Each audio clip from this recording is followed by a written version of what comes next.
All right, let's get into this. We're going to talk about why so many of us feel constantly overwhelmed, like our brains are just fried. And we're going to explore this really powerful idea that maybe, just maybe, it's not a personal failing at all, but something much bigger. So let's start with a feeling that I'm pretty sure is going to be incredibly familiar. That feeling of being totally and completely drained pretty much all the time. You know the one. It starts the second you open your eyes. You could have gotten 8 hours of sleep, but somehow you already feel behind. Your brain is just buzzing before your feet even hit the floor. And then, boom, the floodgates open. It's just this constant stream of demands, pings, alerts, bad news, all coming at you from every single direction. There's no longer a warm-up period for the day. You're just thrown right in.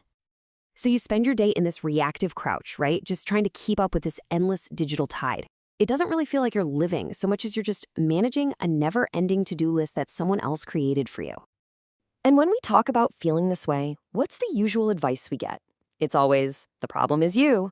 You need to be more disciplined. You need better habits. You just need to find that one magic productivity trick, and then you'll be fine.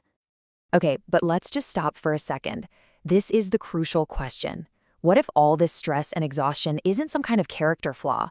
What if the problem is actually baked into the world around us?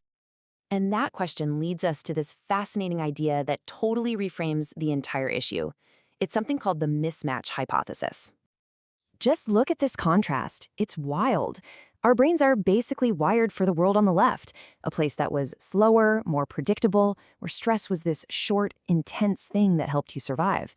But we're living in the world on the right, a 24/7 fire hose of stimulation, global information, and constant social comparison. Our poor stress response system, it's just permanently switched to on. So this is the whole idea in a nutshell. It's the simple fact that our hardware, our ancient nervous system, it was never ever designed to run the super fast, always-on software of modern life. It's a fundamental conflict. And this is such a critical shift in thinking. Feeling anxious in this environment doesn't mean you're broken. It means your nervous system is doing exactly what it's supposed to do when faced with nonstop pressure. In a way, it's a feature, not a bug. It's a logical response to an illogical situation.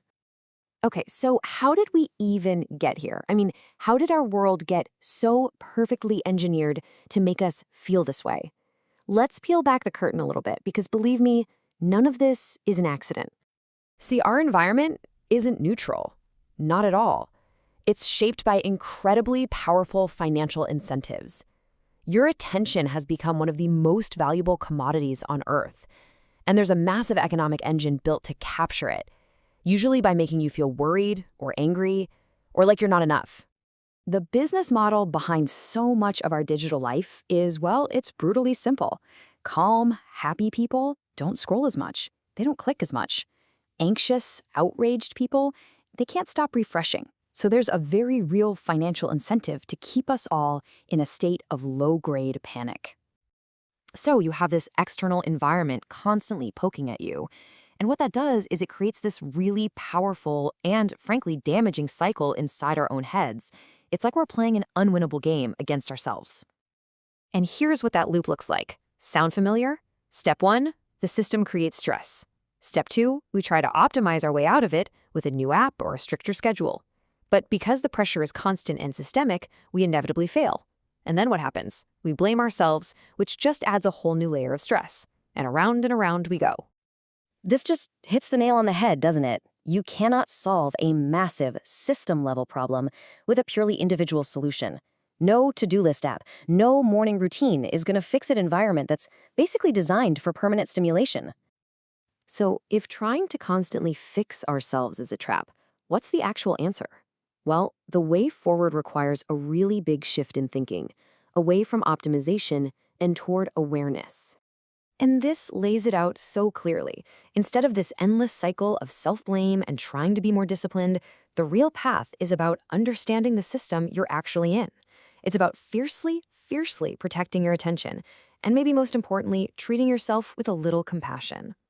By really getting this whole mismatch idea, you can start to see your stress differently. It's not a personal flaw anymore.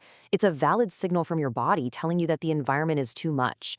The goal isn't to feel nothing. It's to stop feeling ashamed for feeling something. And really, this is the biggest takeaway of all. This knowledge is freeing. It lets you stop fighting this exhausting internal battle. It helps you finally see clearly where the real pressure is coming from. So, I'll leave you with a question to chew on. With this new framework in your back pocket, what's just one part of the system in your own life?